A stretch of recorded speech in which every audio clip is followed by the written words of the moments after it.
Hi, this is Brother Barnes. Let's configure Outlook 365 calendar so that bookings won't place students in advising slots such as lunch or after work. Let's pick staff webmail. Let's sign in, mates.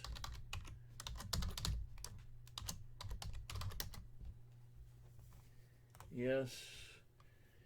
Down at the very bottom is the calendar.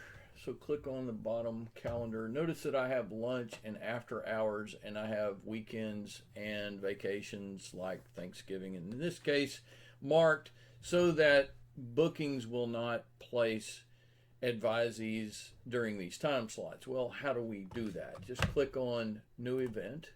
And for lunch, just type in lunch and put your lunch time in. Repeat it. Probably always remind me, never. I don't want to be reminded that I have lunch coming up with an email.